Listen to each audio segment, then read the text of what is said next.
Chapitre 29. Les ondes. La galaxie nous paraît avoir des dimensions effrayantes parce que nous sommes petits par rapport à elle. Mais lorsqu'on la regarde de l'extérieur et de loin, en sachant qu'elle est entièrement remplie d'autant de mondes qu'il y a d'étoiles, on s'aperçoit que la vie ne souffre nullement des distances qui séparent ces étoiles. Mais pour saisir pleinement tout ce qui se produit en son sein, et voir que nous ne sommes point isolés des autres mondes, nous devons étudier ce que sont réellement les ondes et la façon dont elles sont perçues. Les ondes et la matière. Comprenons d'abord que les ondes sont des mouvements vibratoires, à fonction périodique, ne pouvant se former et se propager que dans un milieu matériel. Il y a les ondes que l'on dit magnétiques, faites exclusivement dans l'essence, comme celles qui se propagent depuis le sol jusque dans l'espace et que l'on appelle ondes radioélectriques. Et il y a les ondes que l'on dit matérielles, qui sont des vibrations effectuées seulement dans les corps gazeux, liquides ou solides. Que ce soit dans l'essence ou les corps, toutes se propagent dans la matière par répercussions successives du phénomène qui les a créées. Or, puisque l'espace est matériel, nous sommes véritablement reliés à tous les astres et mondes de l'univers par l'essence et les ondes qui la parcourent. Là encore, nous devons ôter ce qui se dit habituellement au sujet des ondes, parce que celles-ci ne sont nullement composées par des électrons qui voyagent dans l'espace, ni par des particules d'énergie lumineuse sans masse, imaginées par les scientifiques, qu'ils appellent photons en ce qui concerne la lumière, ou phonons s'il s'agit d'acoustique. À leurs yeux, un photon serait-il comme un petit flambeau qui éclaire le paysage? Et un phonon serait-il comme un petit timbre qui indique ce qui se produit? Comment les imagine-t-il? Non, tout cela n'est point véritable. Par ailleurs, il ne peut pas y avoir d'ondes électromagnétiques produites par des électrons. Sinon, lorsque les hommes procèdent à des émissions d'ondes, il faudrait qu'ils projettent une quantité considérable de matière dans l'espace. Il en serait ainsi, et ce serait forcément le chaos. Par ailleurs, les ondes ne peuvent pas davantage être faites avec des particules d'énergie lumineuse sans masse, les photons, parce que sans masse signifie sans corps et forcément sans matière ni réalité. Il n'existe que des mouvements vibratoires de la matière. Perception des phénomènes. Voir, ressentir la chaleur, entendre, sont des phénomènes dus exclusivement à ces vibrations produites dans l'essence et les corps. C'est pourquoi le Créateur nous a donné des yeux qui interceptent et interprètent certaines vibrations de l'essence et des oreilles qui, elles, interceptent et interprètent certaines vibrations des corps. Mais parce que les phénomènes vibratoires sont d'une grande complexité, il faut se méfier du langage et des mots qui ne traduisent pas toujours leur réalité. Par exemple, si l'on dit « j'aperçois une lumière au loin », on dit une sottise, car la lumière ne se voit pas. Si elle se voyait, on serait dans un éblouissement constant, parce qu'on ne verrait qu'elle et non les objets. Non, ce que l'on aperçoit, ce n'est pas une lumière, mais un point éblouissant qui fait vibrer l'essence jusqu'à soi. Pareillement, si l'on dit « le son se propage dans l'atmosphère », on dit encore une sottise, parce que le son, en tant que tel, n'existe que lorsque les forces vibratoires sont captées par l'oreille. Hors de l'oreille, le son n'est que vibration. Cette image symbolise en haut l'univers plein, par la rangée de boules en contact, et, en dessous, l'univers que l'on suppose vide, par la seule boule allant se déplacer en son sein. Si l'on frappe sur la première boule de la rangée du haut, la dernière boule de cette rangée bougera immédiatement comme si elle était reliée à la première par une barre rigide. Et si, avec la même force, on frappe cette fois sur la boule seule du dessous, Celle-ci parcourra la distance pour aller d'un point à l'autre, en mettant un délai. Pour que la rangée de boules du haut représente l'essence de l'espace, on imagine les boules de toutes parts, se touchant les unes les autres. Quant à la boule seule, elle est la représentation d'une particule qui traverserait tout l'espace, comme le croient les savants qui mesurent les distances séparant les étoiles avec le temps que mettrait un photon ou un électron pour aller de l'une à l'autre. En raison de quoi, ils n'hésitent point à dire que nous voyons les étoiles dans le passé, parce que leurs fameuses particules mettent un certain temps pour venir d'une étoile jusqu'à nous et signaler qu'elle brille au loin, à tel endroit. Cependant, si l'on voyait les étoiles dans le passé, telles qu'elles étaient il y a des millions et des milliards d'années-lumière, comme ils disent, il est incontestable qu'on verrait aussi toutes choses dans le passé, même celles qui sont sur Terre, loin ou près de nous. Cela étant, chacun existerait en étant plus ou moins en avance sur tout ce qu'il voit. Mais il n'en est pas ainsi, car, en raison de l'incompressibilité de l'essence qui bouge dans tout son volume, les étoiles nous apparaissent immédiatement telles qu'elles sont à l'instant où nous les observons. Regardez à nouveau la figure du haut et imaginez le marteau et les vibrations qu'il provoque comme étant l'étoile et la dernière boule de la rangée comme si elle était en contact avec vous. Et vous comprendrez qu'il n'existe aucune vitesse de la lumière, d'autant que cette dernière n'existe nullement. Non, ce qui illumine, éclaire et rend visibles les choses, ce n'est pas la lumière, mais le déplacement de l'essence et son interception, comme cela est représenté par la rangée de boules. Un éclair d'orage fait vibrer très loin l'essence qui est incompressible, et on le voit immédiatement, sans délai, tandis que le bruit de cet éclair nous parvient plus tard. Il en est ainsi, parce que l'atmosphère qui vibre au contact de l'éclair, elle, est compressible. Par conséquent, il y a forcément délai de répercussion du phénomène dans l'air. Je l'explique autrement. L'air est composé de particules qui sont plus ou moins écartées les unes des autres. L'eau, elle, est composée de particules qui se touchent. Un corps solide de densité supérieure, comme le métal par exemple, est composé de particules qui cette fois sont soudées les unes aux autres. Ainsi, des vibrations faites dans l'air, qui deviennent des sons pour les oreilles, s'évanouiront beaucoup plus vite que celles faites dans l'eau, qui, elle, est incompressible, ou dans un corps solide, qui l'est également. Par exemple, si on donne un coup sur un corps solide d'une extrême dureté, ce coup sera immédiatement entendu sur toute la surface de ce corps, parce que le corps vibre dans tout son volume. Dans ce cas, il n'y a aucun délai de répercussion du coup, contrairement au délai que l'on observe dans l'eau ou dans l'air. La chaleur est faite par des vibrations de l'essence qui se propageront beaucoup plus vite dans l'air, où les particules sont espacées, que dans l'eau, où les particules sont serrées. Ces vibrations de l'essence, qui sont ressenties comme chaleur par le corps vivant, ont également pour effet de faire vibrer et d'écarter les particules qui composent les fluides. Dans l'atmosphère, par exemple, ces vibrations font diminuer la densité de l'air en écartant les particules qui le composent.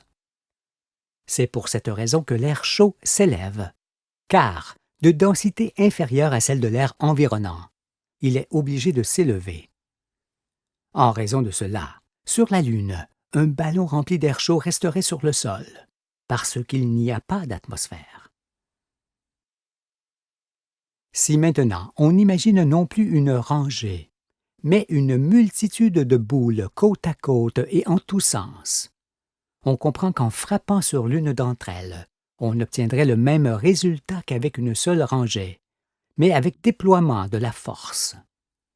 Et si l'on faisait de même sur une surface immense, remplie de boules, celle-ci serait beaucoup moins dérangée de loin en loin à cause du déploiement, On frapperait sur un seul point, alors que l'ensemble du volume bougerait. Une étoile est aussi un seul point dont la force dérange tout le volume de l'essence jusqu'à soi. Cela étant, on voit plus ou moins l'étoile selon sa distance. Voici deux autres illustrations qui montrent que les étoiles sont telles qu'on les observe, et non telles qu'elles étaient dans le passé. L'image de gauche représente un secteur de magnétosphère par le flux descendant sur l'astre, et l'image de droite un secteur du souffle de l'étoile par le flux qui remonte d'elle. Si c'était des trémies dans lesquelles on mettait du grain et que l'on se trouve soi-même au milieu, on ne ressentirait pas le grain couler à la même vitesse, ni avec la même force selon que l'on serait près ou loin du petit côté. En conséquence, si nous étions nous-mêmes la boule foncée de la figure de gauche, nous pèserions beaucoup plus près du petit côté de la trémie, à cause du grain qui coulerait plus fort à cet endroit. Inversement, si nous étions la boule claire, nous pèserions beaucoup moins en étant placés en haut où le grain, moins dense, coulerait moins fortement sur nous. Cependant, près ou loin du petit côté de la trémie, le grain coulerait dans tout son volume, en étant plus ou moins déplacé. La figure de droite montre que le flux émanant de l'étoile se dirige dans l'espace, en déployant son action. Alors, puisque tout le grain bouge en même temps dans son volume, et que cette force se ressent où que l'on soit en lui, il est manifeste qu'on voit les étoiles telles qu'elles sont et non telles qu'elles étaient dans le passé. Entre elles et nous, tout le volume de l'essence vibre en même temps, quoiqu'étant plus ou moins fortement déplacé. Ici sur la Terre, nous sommes, disons, dans la trémie du Soleil et proche de ce dernier, comme la boule claire de la figure de droite. Lorsque nous regardons une autre étoile, nous sommes aussi dans cette trémie, mais cette fois, dans la position de la boule foncée, plus éloignée, qui sent immédiatement vibrer le grain, mais un peu seulement. C'est pourquoi nous apercevons à peine l'étoile et, inversement, beaucoup le Soleil. Et cela s'accentue par le fait que le souffle du Soleil tend à écraser le souffle des étoiles. Pour toutes ces raisons, nous croyons fermement que les étoiles étaient beaucoup plus éloignées de nous qu'elles ne le sont en réalité.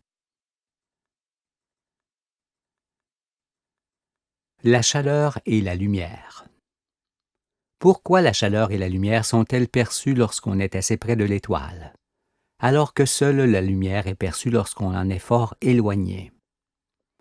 C'est toujours à cause du même phénomène du grain qui bouge beaucoup et avec plus de force vers le petit côté. Le grain est toujours de même nature. Il n'y a que sa façon de bouger qui change.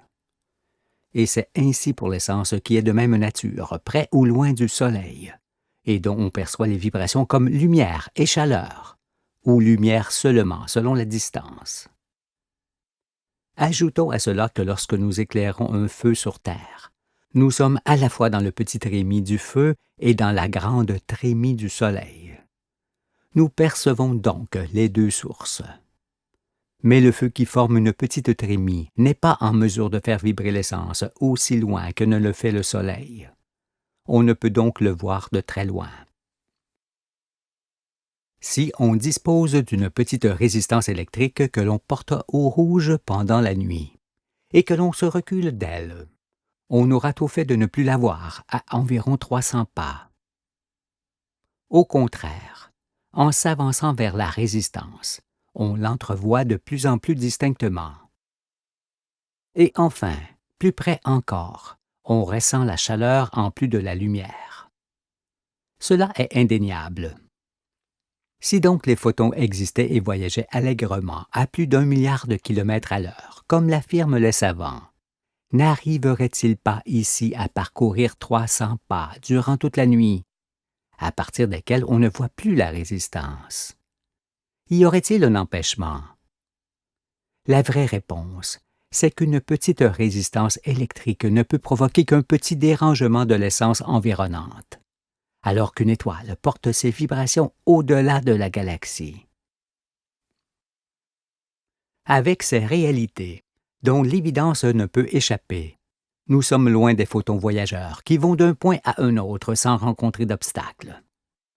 Par ailleurs, si les photons existaient et se déplaçaient uniformément à 300 000 km à la seconde, pourquoi alors apercevrions-nous un incendie au loin pendant la nuit et pas un feu de camp à la même distance, dans une autre direction?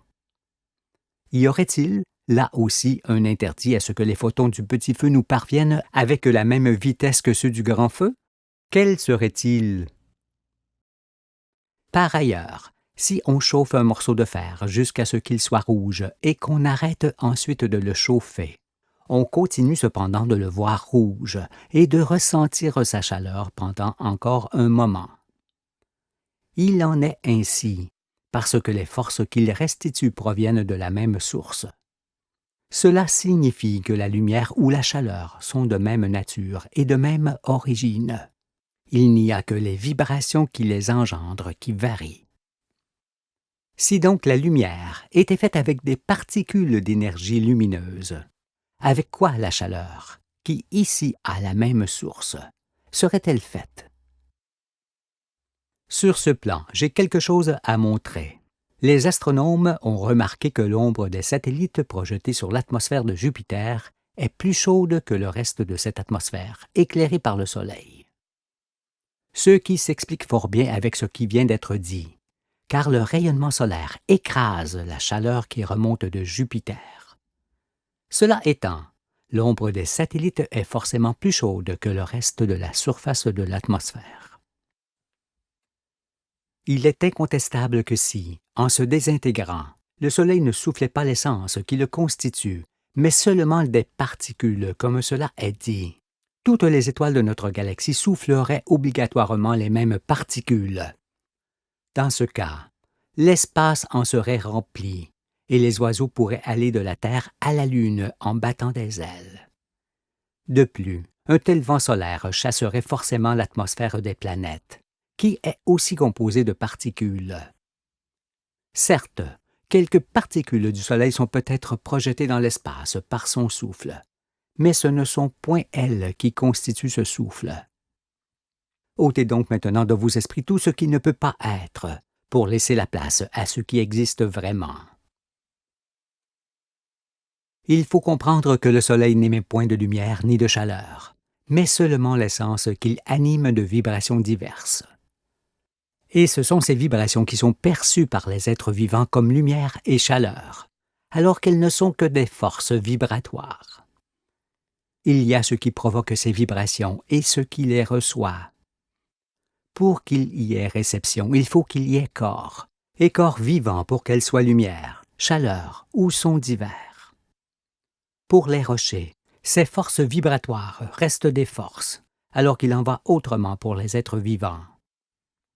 Même si cela vous surprend, je dis qu'en dehors de vous, il n'y a point de lumière, point de chaleur ni de son. Tout est obscur et silencieux, sans chaleur ni froid. Cela est certain, parce que les diverses vibrations de l'essence ou de l'air ne peuvent être lumière, chaleur ou son en tant que telles. Ce sont seulement des forces. Toutes ces explications prouvent qu'il n'y a point de photons et que la vitesse de la lumière n'existe pas, mais que notre organisme est conçu pour réagir au mouvement de la matière. Les animaux nocturnes ne réagissent pas aux mêmes forces que celles qui nous permettent de voir. Cependant, ils voient clairement. Contrairement à eux, dans l'obscurité, nous ne voyons pas. Mais, en tendant l'oreille, nous pouvons nous diriger vers un bruit quelconque, même à peine audible. On peut donc se diriger au bruit seulement, en localisant l'endroit d'où vient ce bruit. C'est ainsi que les animaux nocturnes, comme les chauves-souris, localisent les insectes, parce que ces insectes ou autres proies font du bruit qui attire leur attention. Mais ces animaux nocturnes voient suffisamment la nuit pour s'orienter. Tout être vivant peut se diriger à l'estime, à vue, au bruit, à l'odeur ou par l'ensemble de ses perceptions, s'il est doté d'organes correspondants. Car il est évident que chaque être est créé pour se mouvoir et vivre dans le milieu qui lui a donné naissance et où il évolue.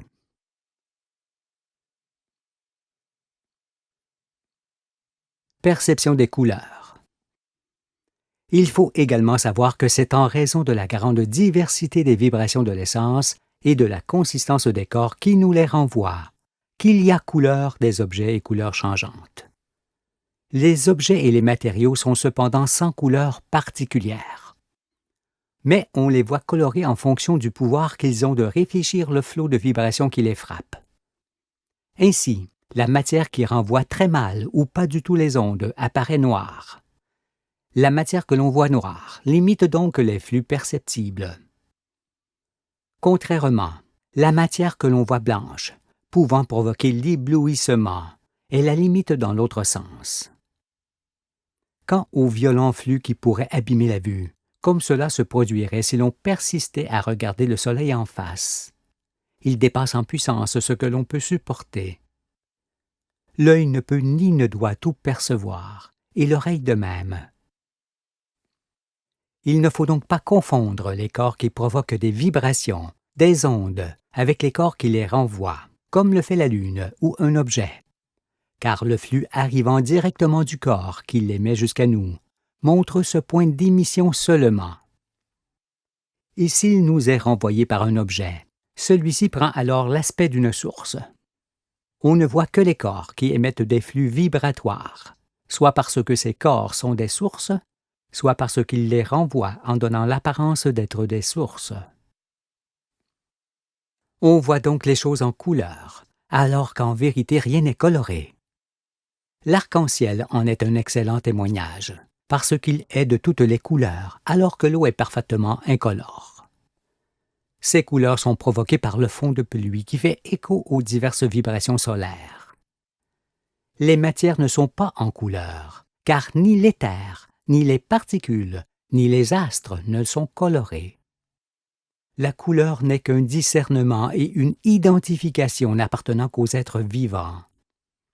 On peut prendre pour preuve l'eau, qui est incolore et qui apparaît colorée uniquement par le rayonnement du soleil, ou encore l'air qui n'a pas de couleur particulière, mais qui fait apparaître le ciel bleu par réfraction. De même, si nous nous rapprochions à vive allure d'une étoile, qui est blanche d'ordinaire, nous la verrions éclairée plutôt dans le bleu. Et si nous nous en éloignions à la même vitesse, nous la verrions éclairée plutôt dans le rouge. Il en serait ainsi, parce que notre grande vitesse s'ajouterait à celle de son souffle lorsque nous nous en rapprocherions, et s'y soustrairait lorsque nous nous en éloignerions. Cela étant, si une étoile blanche se trouve à une certaine distance de la Terre et exactement sur le même plan, nous pouvons, en raison de la rotation de la Terre autour du Soleil, la voir bleue aujourd'hui et rouge dans 6 mois. Mais il ne faudra pas en conclure, comme cela a déjà été fait par les savants, que nous avons trouvé une étoile qui avance et qui recule. Parce que c'est nous qui le faisons tous les 6 mois avec la Terre et par rapport à elle.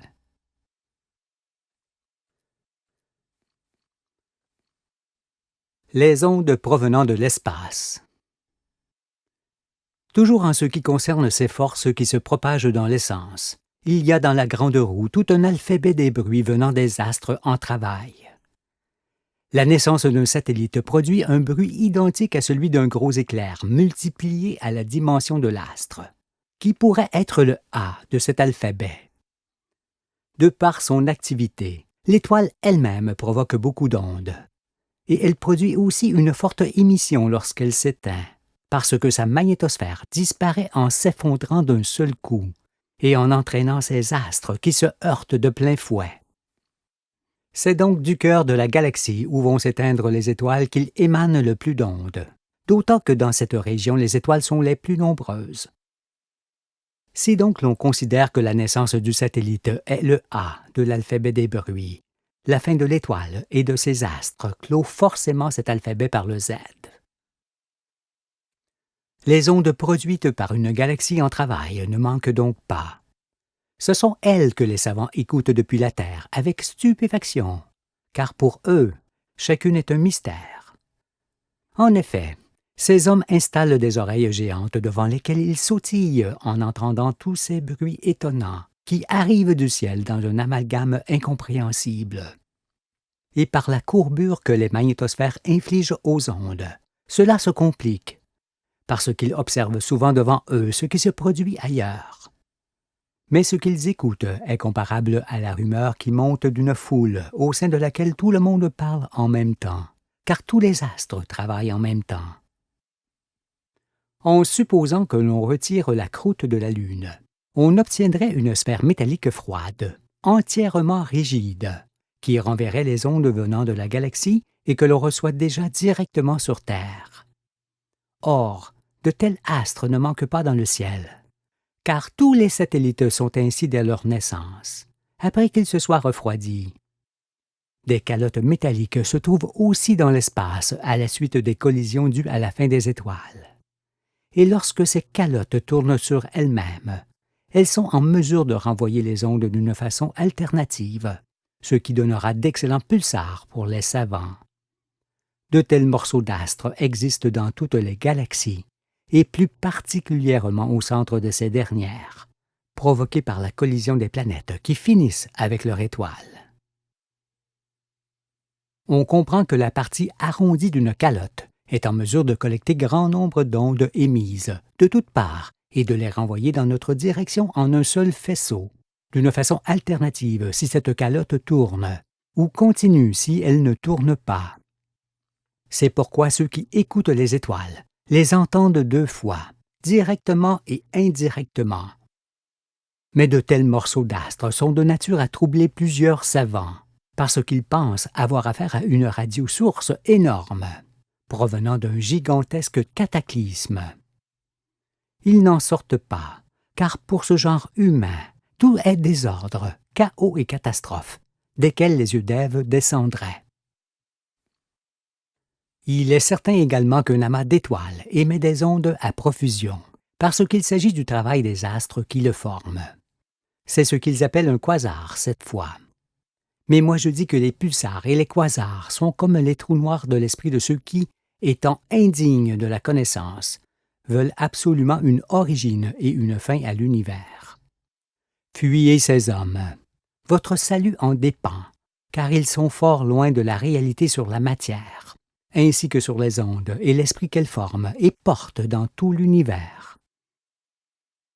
En ce qui concerne la portée des ondes émises par l'homme, pouvant être courtes, moyennes ou grandes, sectorielles ou pas, que l'émetteur et le récepteur soient côte à côte ou séparés l'un de l'autre par de plus grandes distances, cela n'empêche pas leur liaison. C'est pourquoi on peut fort bien animer un instrument récepteur placé devant soi ou sur la Lune, parce que l'essence et les ondes qui parcourent cette dernière nous relient à lui, où qu'il soit. L'homme saurait donc faire cela en étant créature, et Dieu ne saurait nous animer pareillement en étant le Créateur. L'univers émet et nous sommes son œuvre qui le reçoit. Cela étant, nous fonctionnons avec l'univers et non indépendamment de lui.